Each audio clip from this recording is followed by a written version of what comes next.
So welcome to Peterson Meadows. My name is Melissa Wright, and I am the Corporate Director of Sales and Marketing. So I get the pleasure of working with people who are thinking about moving here to Peterson Meadows, or to Wesley Willows, or to Highview in the Woodlands.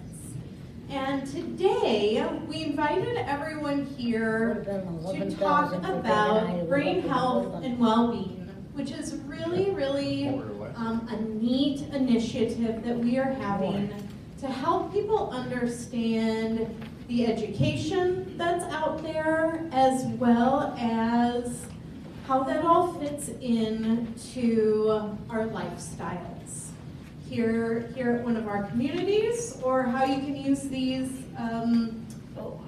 things at home. So last presentation we had, our first one, was on understanding brain health and well-being. How many people came to the first presentation? Yeah? All right, good. Well, now I'm going to ask you a couple questions real quick. Yeah. So who's got their calendars? Did you get your calendar last time? Yeah. All right. Did anybody do anything? Did anybody put into practice anything? No? Got one. I was hurting really bad in my legs and back, and so I wasn't coming to exercise. And I talked to Sue, and she told me that I needed to exercise. Okay. So I've been coming 5 days a week for the last month. Okay. 3 weeks. And how do you feel? I feel much better. There we go. So if you didn't hear, one of our Peterson Meadows residents said that, man, she was just hurting. She was hurting. Her body was hurting. And she talked with our fitness coordinator, Sue, who you'll hear from in a little bit, and said, what should I do? And she said, well, start coming to exercise. So she has. She's been coming 5 days a week for about the last 3 weeks, and she feels great, right? Good job.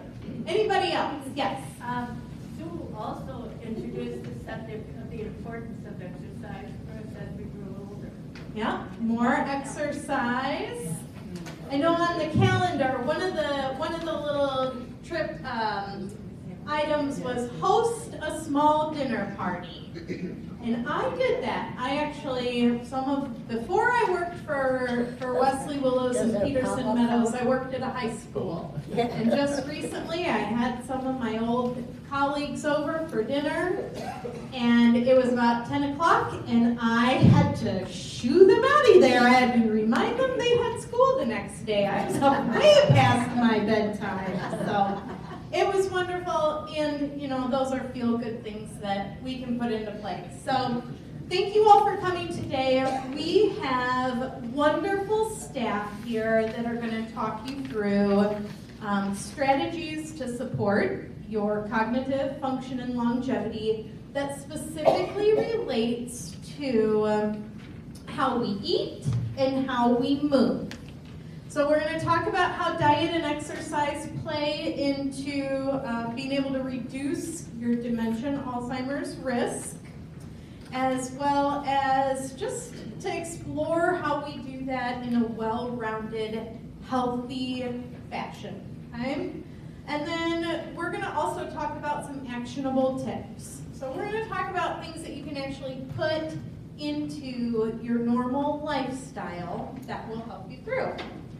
Now I get to introduce our Corporate Director of Brain Health and Wellbeing, Leslie, and she's going to talk you through our next couple slides and introduce our wonderful staff. So thank you all for being here today. It is always a pleasure to have you all here with us at Peterson Meadows.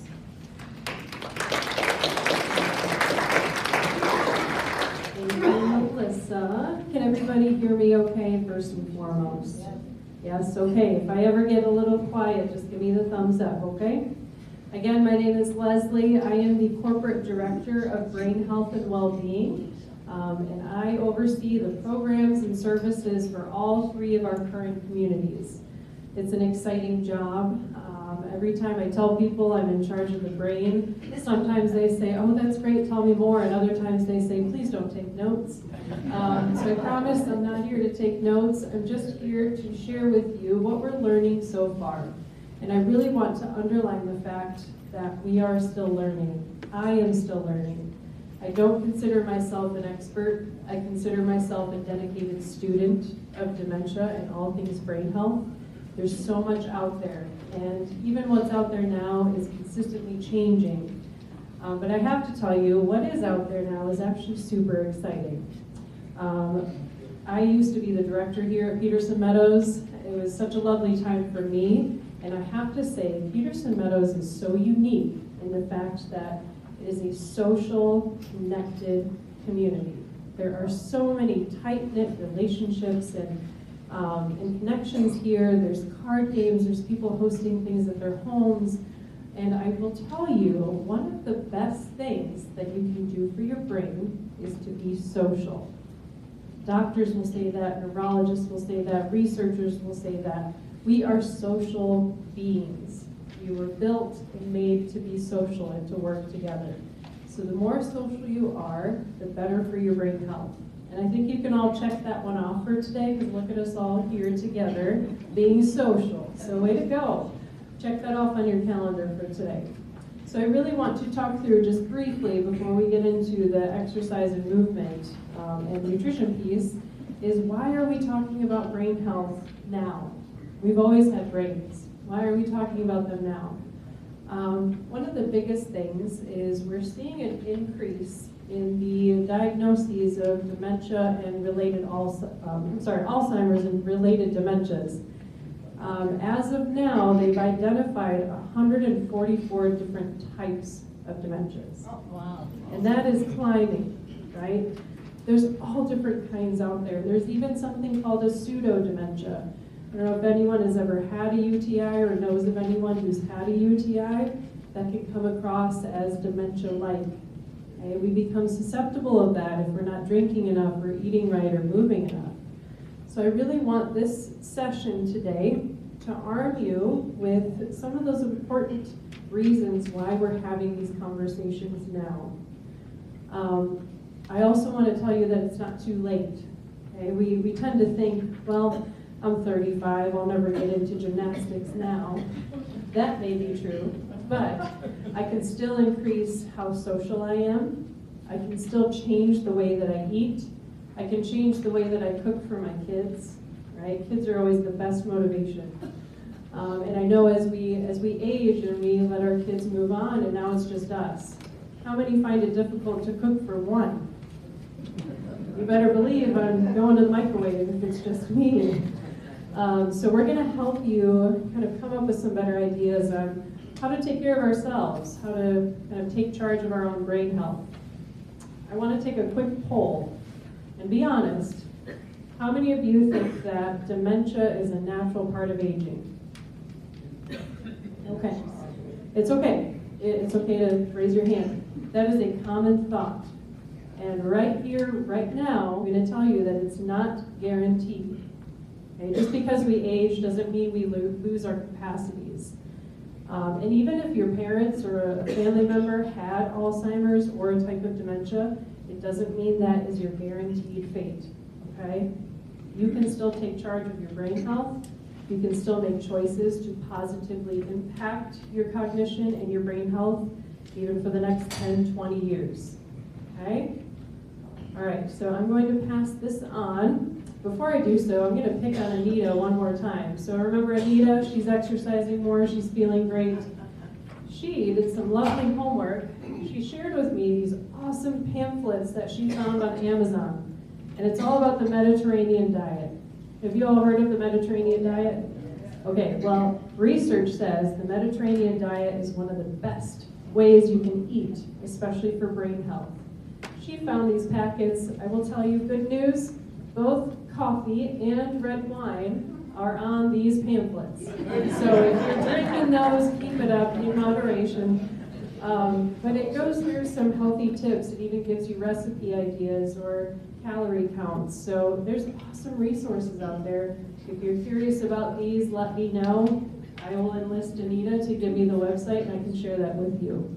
Okay? All right, so without further ado, I'm going to invite both Chef Michael and Erin up here for our nutrition portion of the presentation.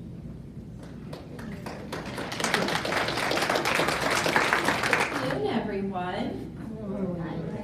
I am Erin. I am the Wesley Willows and community-wide dietitian. I have been with the Wesley Willows community for just about 13 years. And I have the pleasure of talking today with Chef Michael to talk about the MIND diet. And I do want to give a little, I am not a fan of the word diet. I think diet has a negative connotation. When you hear diet, what are some things that you think about? Lose weight. I have to give something up. What are we taking away now? Weight loss. Diet, I want to focus on using the term lifestyle. There are different foods that we can incorporate into our lifestyle to help diminish the neurodegenerative, like the decline of our brain.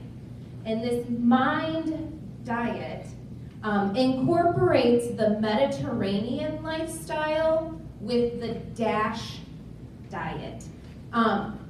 So we are going to call it the Mediterranean lifestyle, and we're going to go over the different foods that are part of this lifestyle. Again, like Leslie mentioned, it's not too late. It's incorporating these two different lifestyles into one. We will talk about the foods and go over how they help with our brain health and overall well-being. So, the Mediterranean lifestyle incorporates foods such as fish and poultry as our protein sources. These foods are higher in omega-3 fatty acids.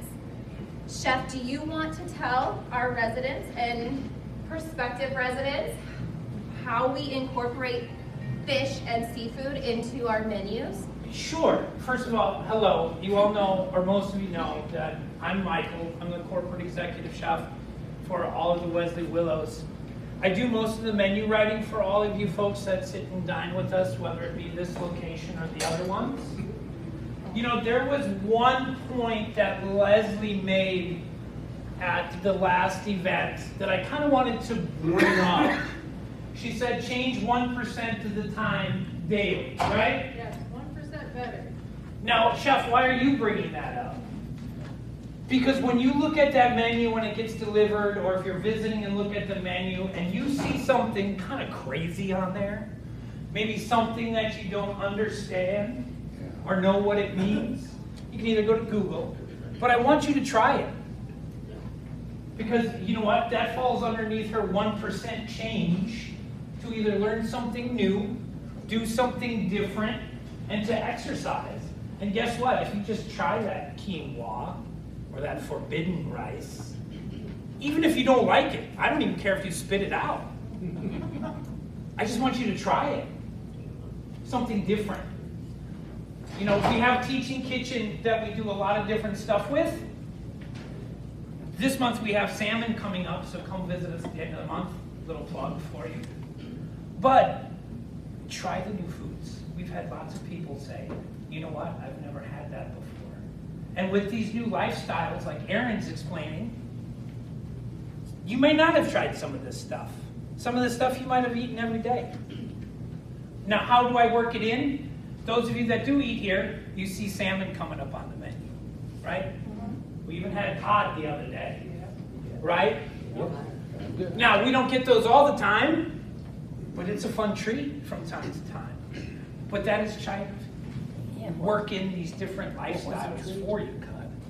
As you can see with the salmon, this is the actual piece that we bring in. When I first got here, I took a look at the food that we were serving and so on and so forth, and wanted to make some changes. This is one of those changes. This is exactly the same salmon that we bring in for you. It's an Atlantic wild-caught salmon that gets brought in fresh. And you can see how beautiful it is. even if, I'll smell like salmon, that's okay. You can see with the skin still on it, fresh, delicious. We peel it off so that you get those benefits that Erin talks about from the salmon. So as you can see how we're starting to work different items into the menu to introduce you to those things and get you that closer every day. Like Wesley was talking about, that 1% change that doesn't have that much effort to go, you know what, I want that salmon tonight. I want that cod tonight. Or I want some of those other things. So one of the things that can cause dementia is a buildup of beta amyloid plaques. And it's just the collection of this plaque in our brain. One of the things that omega-3 fatty acids do is it helps to clump onto those and get rid of. So omega-3 fatty acids, we've got the salmon here that helps lower cholesterol, help get rid of those plaques. The other foods that we have on this table that are high in omega-3 fatty acids are going to be your nuts and your seeds. Also have those same benefits of helping to lower your cholesterol, provide healthy fats, and keep your brain healthy. So Chef, other ways that we incorporate nuts and seeds? So as you can see, these cashews right here, these are raw cashews, right? So that you can do all kinds of fun stuff if you're cooking at home with them, but they're also delicious to eat the raw ones. A lot less sodium and a lot less sugar, right? Because if you go get those planters with the dancing nut kind of nuts, right? You see them dancing all over the place with the spectacles and the cane. You have to be careful of some of those because of the sodium content and the sugar contents, right? So the raw ones are very good. We work them in several different ways. Pestos will have nuts in them and you don't even know it, so you're getting the rewards from them. I have these raw cashews because we pureed these up to make one of the sauces on one of your plates that you just had, right? We also use them for Teaching Kitchen that one time where we did a cashew cream on one of the dishes. So sometimes you won't even see the nuts in there, but they'll rise. We also brought with you the walnuts. Then again, these are salt-free, just toasted. We work these in. I am not a big fan of croutons on salad.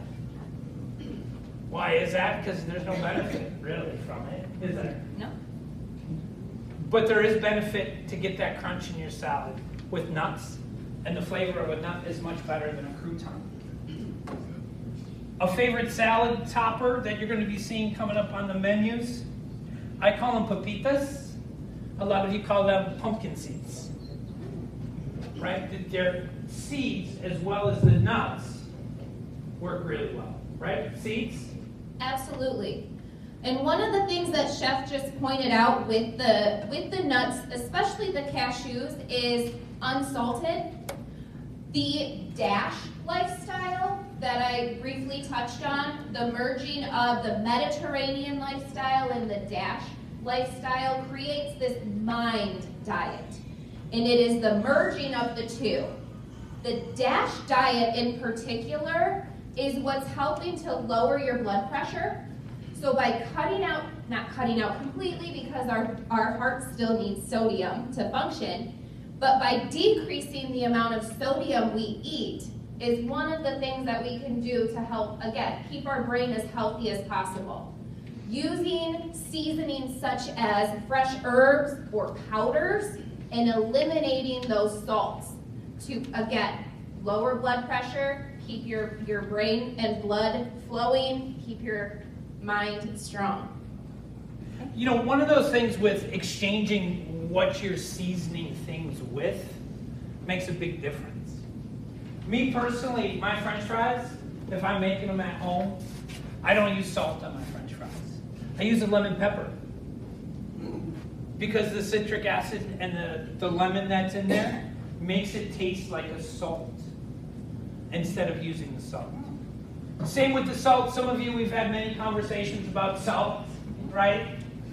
Staying away from poison salt. All right, Chef, what's poison salt? Do y'all know the little umbrella salt? Yeah. We've all seen it, right? I call that poison salt. Why? Because it's got iodine in it, and also the sodium content of that is 1320 milligrams per serving. That's a lot of milligrams. And a serving is like a half a teaspoon. So it's not much. What do? Convert that either over into kosher salt or sea salt. Sea salt is about 780 milligrams for the same amount.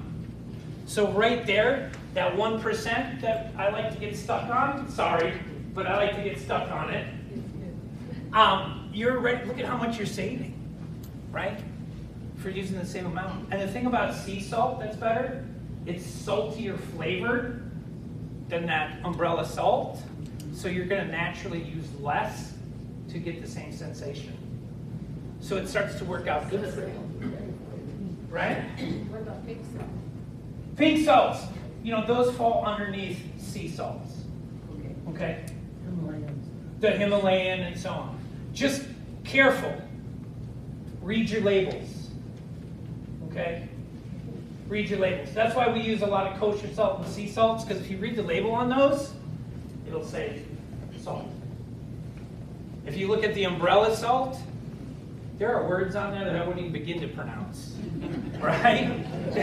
There's like this long in syllables and all that craziness. And anything over 3 syllables is probably isn't natural. Right? So we may not be able to pronounce it, but we can identify that's probably not good for us. Right? Correct. So the next part of our mind lifestyle, we're moving on to everything bright.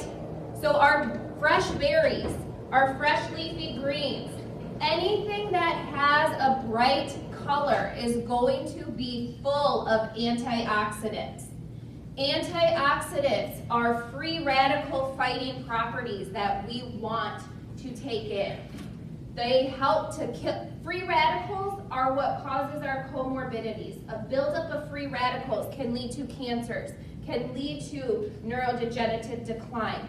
All of these bright, fresh fruits and vegetables help to keep our mind strong. So Chef, what do we do with our berries and vegetables? So basically, berries are better for me. Yes. Nice. All right. Continuing on that path of what we're doing to help you make the right decisions. Mother's Day is coming up on Monday, if everyone Sunday. If you haven't forgotten, we work these in. So the second course on that menu is yogurt with granola and fresh berries, right? Because now it's kind of chilly outside, but it's supposed to be summer, and these are starting to come into season. So you're going to start seeing those on the menu more often. Hence Mother's Day, you're going to have a variety of fresh berries on the second course, along with zucchini bread and a yogurt parfait, right? So we continue to work these in, and now that they're coming into season, they're going to be much better, and they're going to be much delicious, and you're going to see them more often. Because even during the winter, can you get them? Sure, you can. Are they good?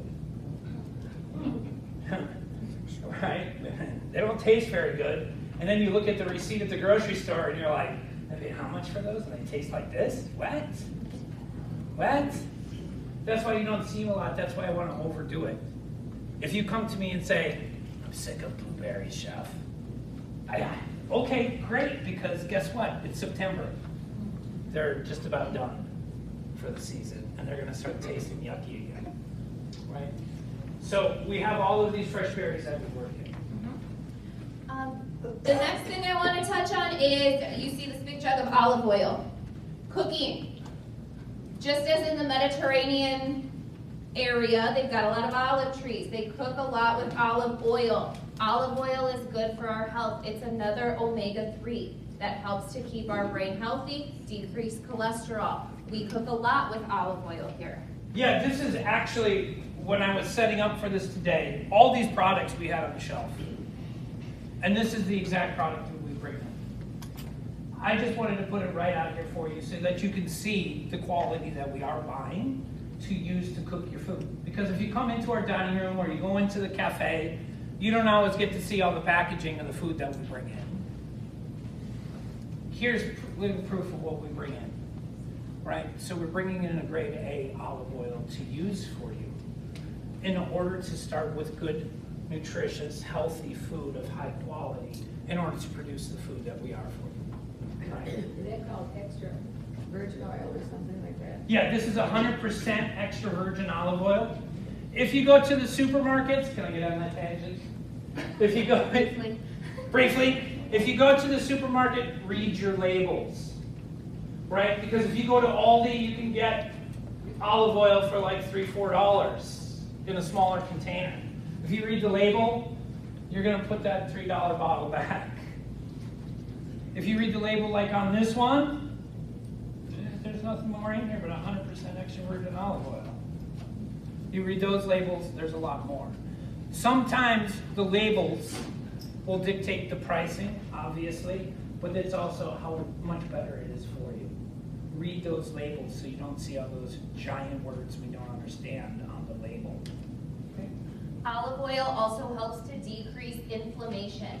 So I know we're here talking about brain health, but if you experience things like arthritis or pain in your knees, olive oil can help to decrease that inflammation. It also helps to keep that blood flowing up to your brain to make sure your brain stays healthy.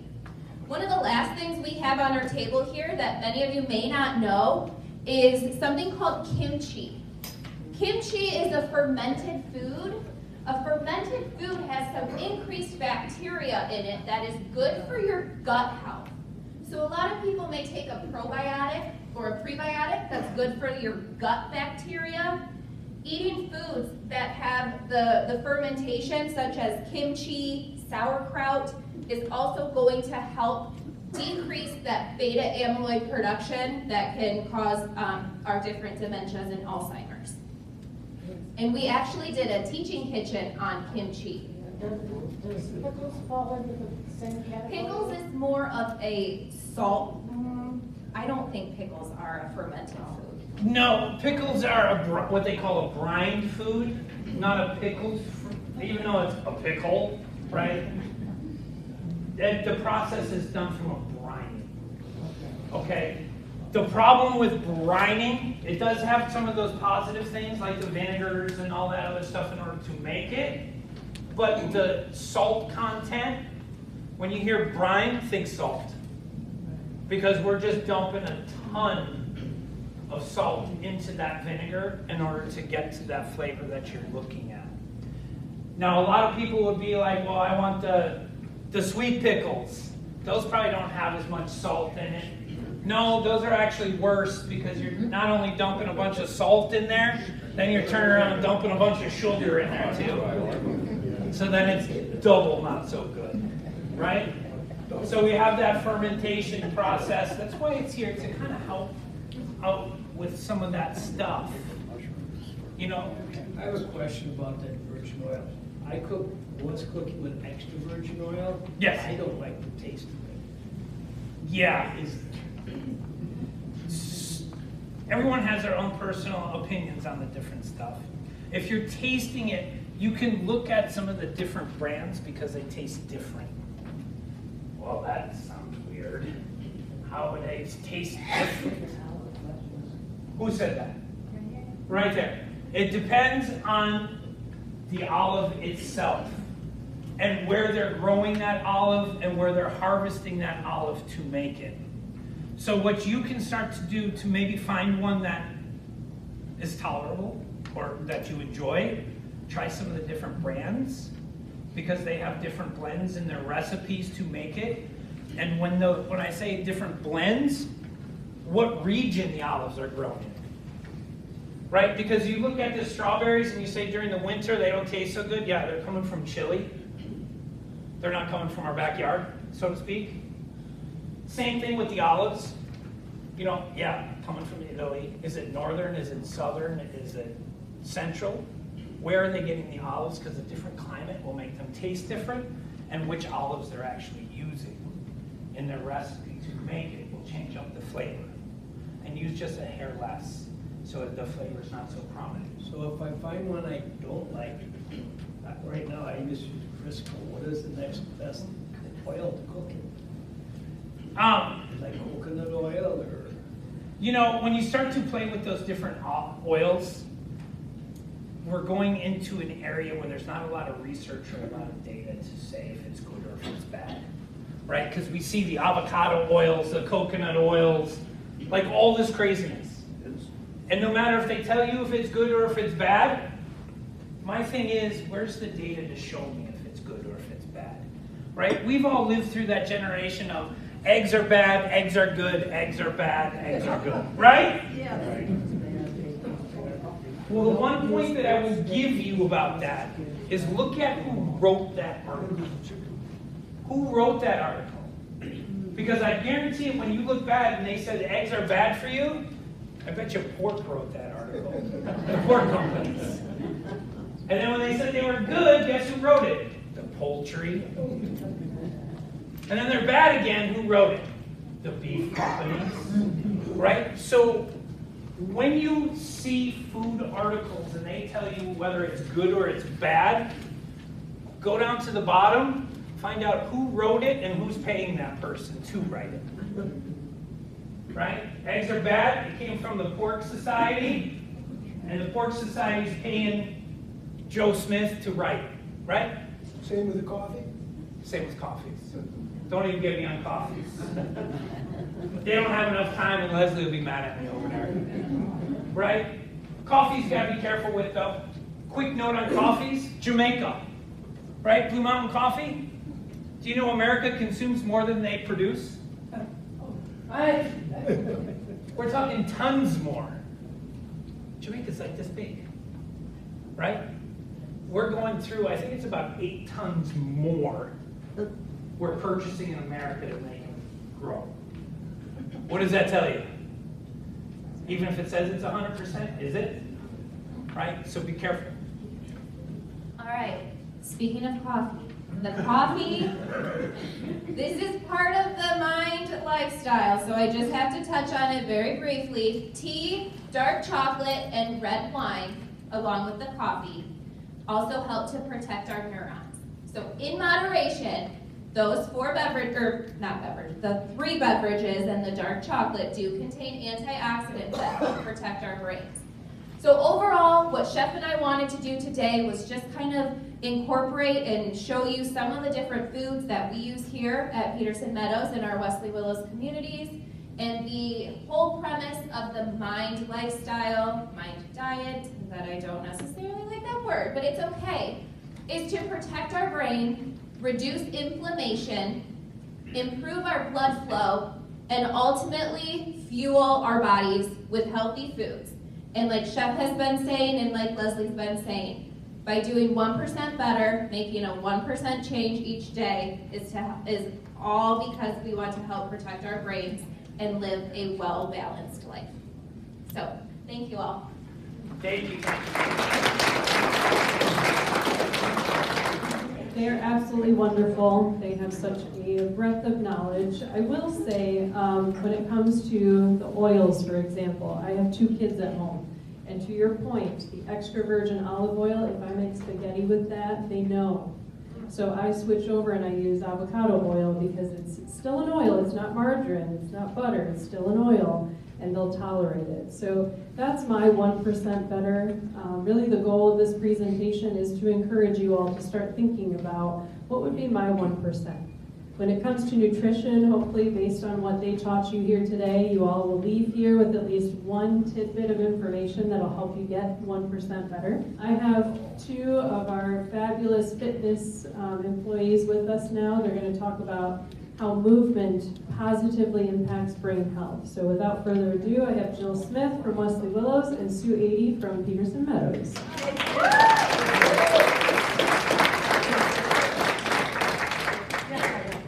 Hi, my name is Jill Smith. Like she said, I work over at Wesley Willows. I've been working there about a little over 2 years, and I just got a promotion. I am the Director of Lifestyle and Wellness. It's a big name, and I still have to look at my tab. But it does go with what Erin was saying with the diet, but going for a healthy lifestyle. So I wanted just to introduce myself because I haven't got to meet a lot of you. So it's really exciting. This is my first time at Peterson Meadows, so I made it just fine into the parking lot, and then I had to figure out how to get here, which is a little challenging, but that's okay. There was a lot of nice residents to help me get down here. So I have been in the fitness professional for over 20 years. I know what you're thinking. You started when you're 15, Jill. Oh my gosh. I love fitness. I started out, I was a dancer, and then when I got a little older, I did the step aerobics. Who here did step aerobics? Yeah, alternating knees, right? Yes, it was so fun. And I remember the first time I went to go to one of those classes, I was looking in the window at the lady, you know, like a Sue. She was up there in her spandex doing the step aerobics, and she came over to invite me to the class, and I ran away because I was like intimidated by the class. So sometimes exercise can seem a little bit intimidating, but it doesn't need to be. And Sue and I are really going to share that little drops in the bucket. That's what we call it at Wesley Willows. Just doing a little bit each day is really going to make a big difference. So about 15 years into my exercise hoopla, I decided to go back to school, and I got a degree in exercise science. So I am an exercise physiologist. I just like saying that, sounds so fancy, but yes, exercise is my passion. And when I was in school, I was old. Everyone was like 19, and I was like 40, but I was kicking all their butt and everything. But they all wanted to work with athletes. They were all like, I can't wait to work with athletes. And I was like, no. I want to work with you. I want to work with the average American and show them that they can really improve their lifestyle through movement. And I know I just feel so much better when I'm moving. So I'm so glad to hear you're moving, because it's a big change, you know, 5 days a week. I'm so impressed. It's awesome.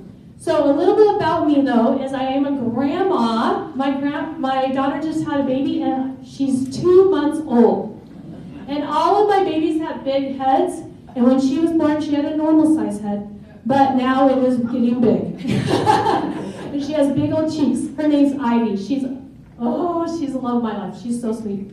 So anyways, that's a little bit about me. I'm going to have Sue come on out here. Probably some of you already know her, and she's going to introduce herself. I think so. Hi. Hello, everyone. Good afternoon. My name is Sue Ady. Can you hear me? Okay. My name is Sue Ady. I'm the fitness coordinator here at Peterson Meadows. I've been here for 6.5 years, I believe, and in the fitness industry for 25 plus, I think. I also started when we were 12. Yes. Yeah. I also have 2 grandchildren and 1 on the way. Yay!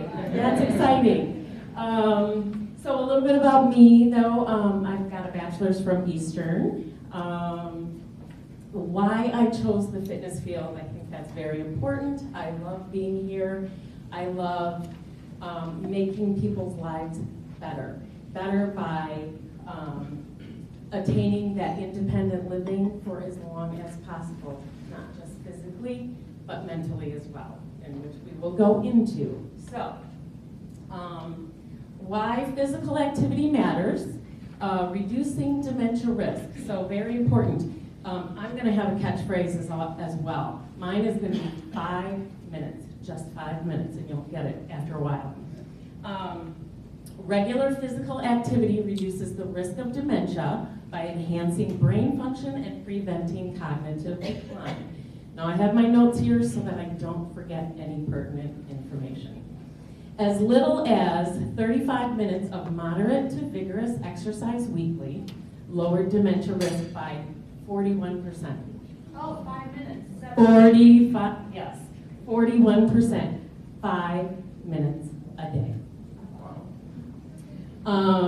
So it's a Johns Hopkins study in 2025 of nearly 90,000 adults found that 35 minutes a week of moderate to vigorous physical activity was associated with a reduction in dementia risk up to 41%. That's the 5 minutes.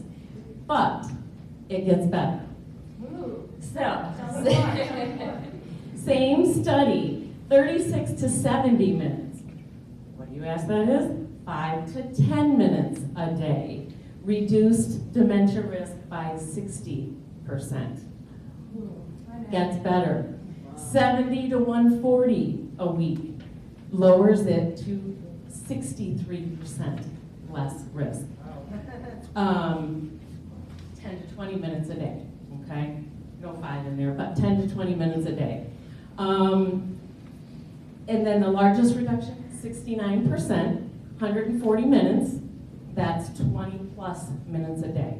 Now, if you attend one exercise class with either one of us, 5 days a week, you're already above that 20 minutes a day, okay? If that gives you an idea. But 5 minutes a day is all you need to start. Start slow. If you're not active now, start slow. It offers measurable protection against dementia. What is moderate to vigorous in exercise or intensity?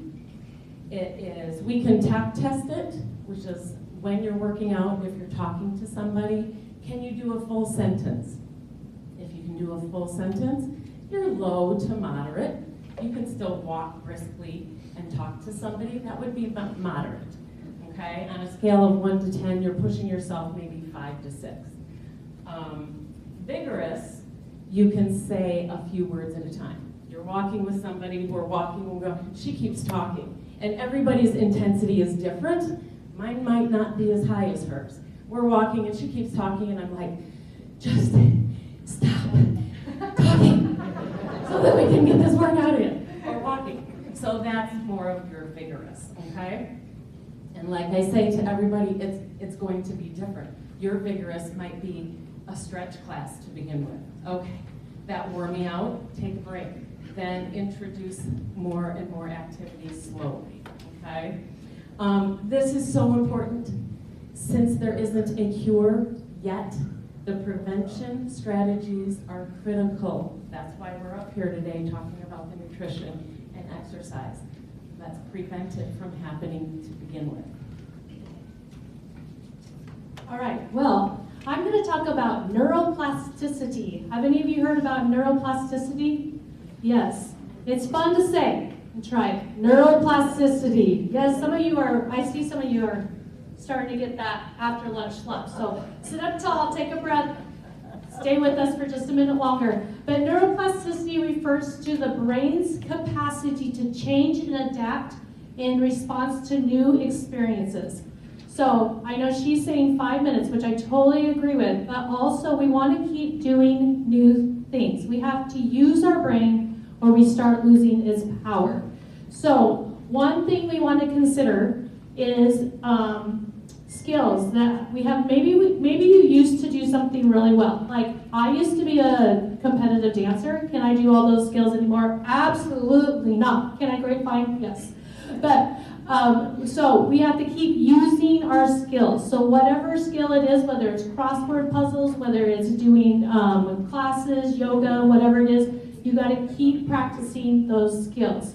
Regular practice enhances skills and strengthens neural connections.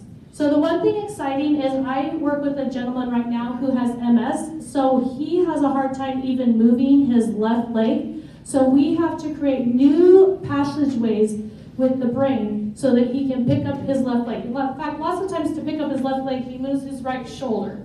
So he's taught himself how to do that so he can keep walking. So if you have some kind of brain, like a stroke or something, the sooner you start working your brain again, whether it's doing physical therapy, whether it's doing puzzles or whatever, you can build up that neuroplasticity again.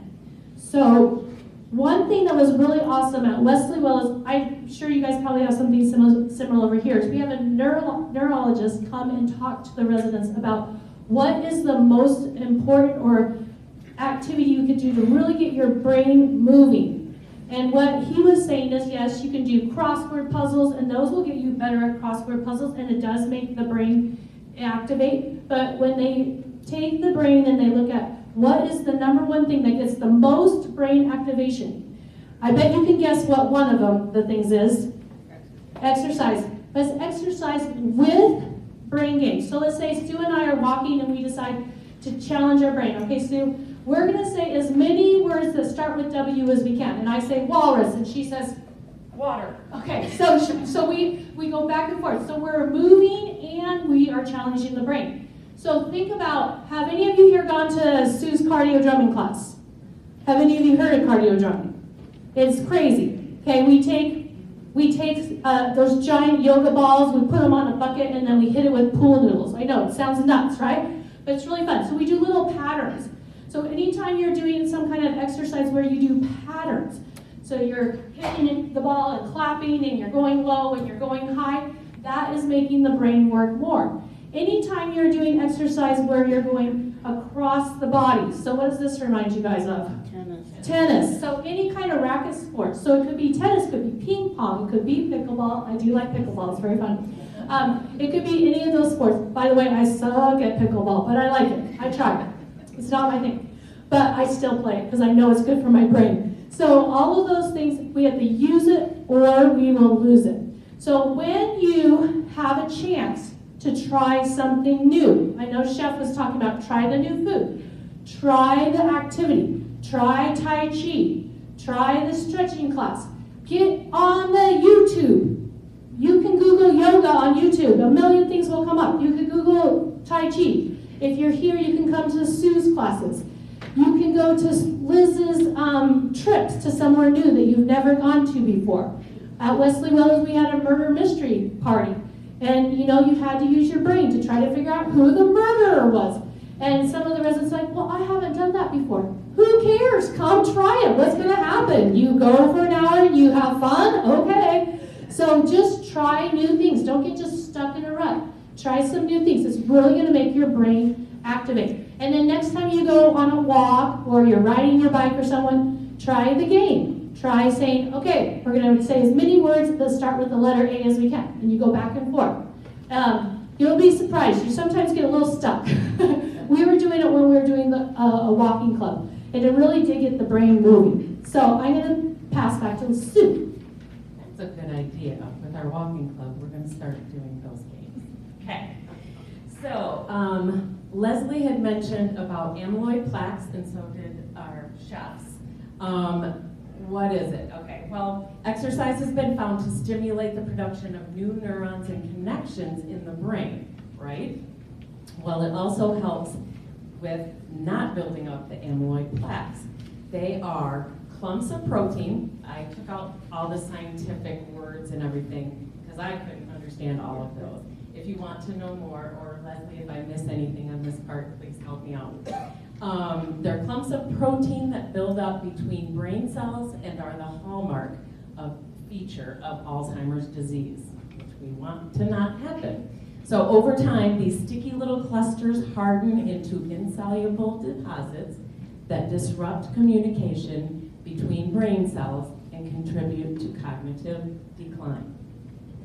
Regular physical activities, there's a positive note, especially aerobic exercise, which is going to be more of your breathing and, okay, wow, I got breathless on that, which we do in our classes. So, has been shown to have neuroprotective effects, like Jill said, that may help reduce the accumulation of these amyloid beta plaques in the brain. To reduce the accumulation. Once again, preventative measures, okay? Therefore, it's reducing the risk of Alzheimer's dementia. And again, you can do that with 5 minutes a day. I'm going to have you do one thing so that we can stay awake just for the last few minutes of this. Is everybody stand up if you're able? Okay. And sit back down. And stand back up. Oh, this is our favorite thing to do. And sit back down. Okay, there's only 2, but it woke you up, didn't it? Okay? It woke you up. That's a simple activity that you can do 5 to 10 in a row, 5 to 10 later in the day. You're helping your brain too. So I want to tell you, it's never too late to start. I think a lot of times we think if I didn't start in my 30s, I didn't start in my 40s, I didn't start in my 50s, it's too late to get the benefits of exercise. I know Sue and I have a million testimonials about residents that we have done training with or come to classes that are getting all the benefits of exercise. They're getting sharper, they're able to get up and down out of the chair easier, they're having less pain.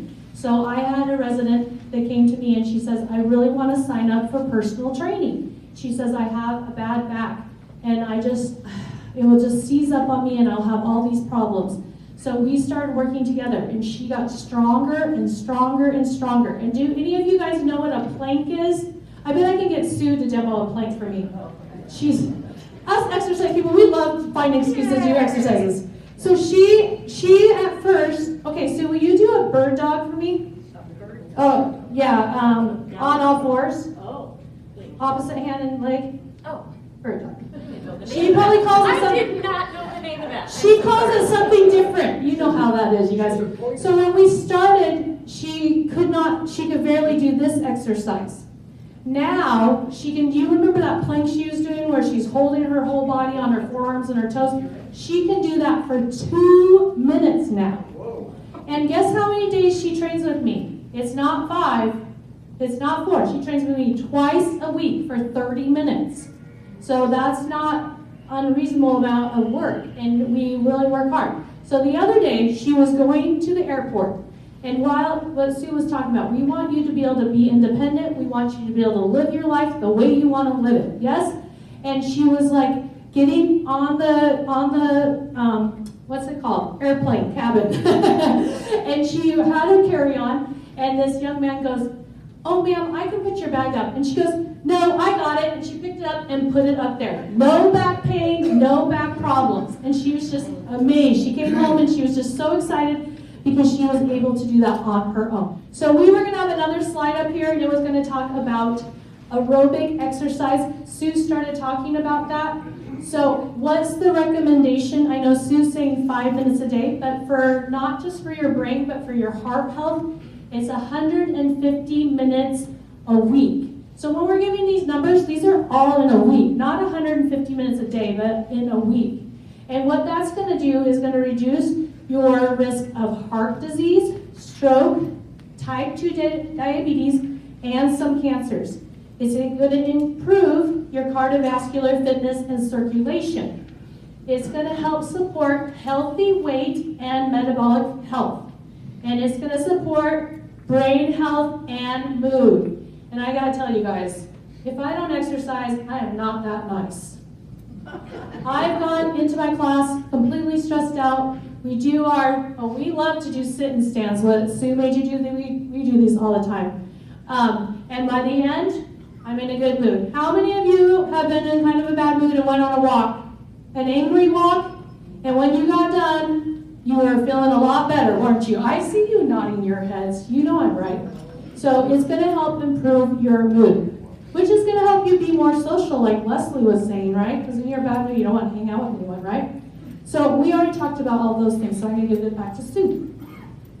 All right, our next bullet point was consistency is key. Consistency, we all know what that means. We consistently brush our teeth every day to avoid what? Tooth decay. Okay, same thing goes for exercise. We exercise daily, 5 minutes or more, we're protecting our brain, okay? Sustained physical activity over time offers the most protection against cognitive decline. Have you ever had the feeling in the morning, or I'm just too tired? You know, I'm just gonna skip it today. I'm not gonna do that.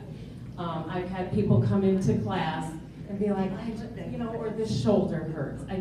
Do what you can. Skip an exercise that doesn't go with you. You're still doing more than what you would have in your apartment, sitting on your couch or in your bed, okay? And have you ever had the feeling when you don't work out for a week or so, when you start up again, it feels like you're starting all over again? I've heard multiple people tell me that. Like, why is this so hard? Same thing for your brain. If you're not doing something consistently, even if it's a lap around on the inside, walk up and down your hallway, walk in and out of, around your house. Doing something is going to promote brain health. All it takes is 5 minutes. 5 minutes. I think we're in. We're in for the 5 minutes. So sometimes we have some mobility challenges. I know I have had mobility challenge. When I was like 16, I completely blew my knee out. And then I had a little stunt for 1 year. I was a middle school teacher and I got shoved to the ground by one of my students. And it ruined my knee and I was in this big cast. And that was right before I came to Wesley Willows. And I was having the hardest time. There was days I was kind of limping into work and then I saw the residents, and I smiled, I was fine. But I was not fine. And so I had to adjust. And we've all had things that we've had happen to us that make us have to adjust. So what do? I bet you guys have chair classes here. I know at Wesley Willows we do. And I'm going to tell you, chair classes are no joke. We can give you a very good workout in the chair. We also have a pool over at Wesley Willows, and I know that Liz brings everyone over to the pool, so that can be a great option if you have a hard time moving out on land. But doing something. So I'm going to have you do a couple, Sue beat me to it. She did some exercises, but I'm going to have you do a couple exercises in the chair that when I got this job as the director, I was the supervisor of fitness, and they all knew I made them exercise. So I walked into bingo, and they said, oh, great, now we're going to have to exercise and everything. And I go, yes! So we started just doing heel raises. So you sit up nice and tall, put your feet on the floor, and lift your heels up, and hold, and release. Could you do this anywhere? Hold, and release. And you know what they call your calves? That's this muscle that we are working. It's called the gastrocnemius. That's really fun to say too. But they call it your second heart because when it's strong and is pumping the brain back up to your heart. Because look how far it has to go from your feet. So it keeps that circulation. So that's something you could do quite simply, right? Oh, I love it. Lay in the front row, still doing it. Keep going. All right, I'm going to hand this back to Liz. Now I called you Liz. I'm so sorry, Sue. That's okay. I need to work on my brain. Strength training. I love this one. It's better. Anyway, strength training. Strength building exercises improve muscle health and metabolic function, contributing to overall brain wellness. Strength training is resistant training. You've used dumbbells, bands. That's resistant training. A lot of people, back in the day, people would lift, oh, it's a bodybuilding thing. No. What keeps your joints healthy? Your muscles, your ligaments. You have to train them. Oh, I have a bad knee, I can't use it anymore. No, let's strengthen the muscles around it and keep going with that. So, but also, exercise improves the blood flow. Any exercise, strength training, blood flow to the brain, ensuring delivery of essential oxygen and nutrients. So we need that oxygen also in going through. This enhanced blood flow supports brain health and helps maintain cognitive function. So I'm going to put a plug in for dance. We kind of talked about it already. But one thing about dance is engaging multiple brain systems simultaneously. So when I'm dancing, I'm changing and balancing, right? So right there, that took balance, but I'm stepping from one foot to another, okay? It's also requiring us to remember, right? So we had the grapevine to the right, and then we had the grapevine to the left, and we had to step back. So I'm remembering sequences. It's making me use rhythm and timing. So also decision making. These are all different lobes in the brain that are firing all at once. And it's social and interactive. Dance is more than just exercise. It's multiple dimensional brain workout. Studies suggest that regular dance can boost cognitive and memory, and it resists or slows progression of dementia. It supports neuroplasticity, remember the brain's ability to adapt and change we talked about, and brain health structures. It improves mood and emotional health through social and sensory engagement. So there's a lot of studies on dance and how much it helps the brain. So if you have a chance to dance, dance. Yes? Dance in your living room, dance in your kitchen, Go on YouTube, find a chair dance class. There's lots of fun ones. You can do it standing, you can do it sitting, okay? But we have one more bullet point to go through. Social group activities, which dancing is one. Any of my dancers in here? I see Ria.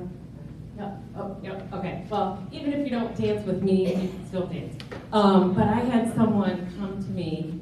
I go, "Oh my gosh, Sue, my heart rate's over 100. Is that bad?" I said, "No, we just got doing a dance. That is aerobic activity." Now, if she were to tell me it was 180, 190, then I'd be worried. But 110, it's okay. That's your heart working. It's another muscle. Having friends and being social is the key to longevity. Leslie had said the same thing. So our exercise classes are social. Half the time I have to go, okay, everybody, it's 2 minutes past now, we gotta get going. They're busy talking. They come, a lot of them, and I'm okay with that, to come for social and get exercise as a return. So we have games, bucket ball, bowling, bocce ball, beanbag toss, dance, my favorite, are a part of that. But all you have to do, those classes are usually 20 minutes, 30 minutes. If you play a game, you don't even know you're working out. If you're dancing, you don't even know you're working out. But all you need is 5 minutes. So takeaways, we learned from the John Hopkins study that exercise reduces the risk of dementia. Even 5 minutes significantly reduce the risk of dementia, 5 minutes a day. So exercise promotes brain health. It helps reduce those plaques in your brain, as Sue was talking about. Good, I didn't call her Liz, yay. And, and we learned that movement combined with brain games is one of the best ways to get your brain firing. So, do you, for that 1% that we've been talking about, do you commit to spending 5 minutes a day? You can raise your hand if you want, because that helps you commit. For your brain, for your body, 5 minutes a day. Yes. And then if you want that, what was that, 63%? Yes. That was 20 minutes a day. So some of you are probably already doing that. 69%. Some of you I know are preaching to the choir, and some of you maybe need to get going a little bit. But start slow. Don't start with CrossFit. Start with something you feel comfortable doing and get moving. And I'll reach out to Sue or reach out to me. We'd love to help you, okay? So I hope you learned something valuable. I think we're sending this back to Leslie. Oh, Melissa. Thank you.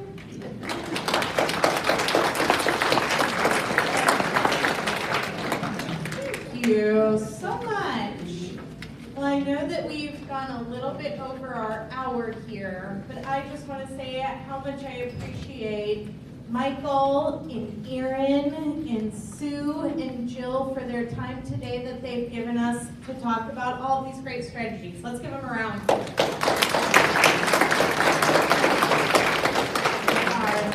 They are very, very busy, and like Michael likes to say, he appreciates being voluntold for things like this. So we are grateful for the time. And we will have another presentation. So this was part 2 of our series, and part 3 will be on June 3rd. If you live here at Peterson Meadows, this information will be in our newsletter and on Wellzesta. If you are a guest here and you got an invitation for this presentation, you're going to get another one. So we will be excited to have you back on June 3rd, and that one we will welcome back Aileen Zai from the Alzheimer's Association to give a presentation on building brain healthy habits. Thank you all so very, very much. Have a great rest of your afternoon.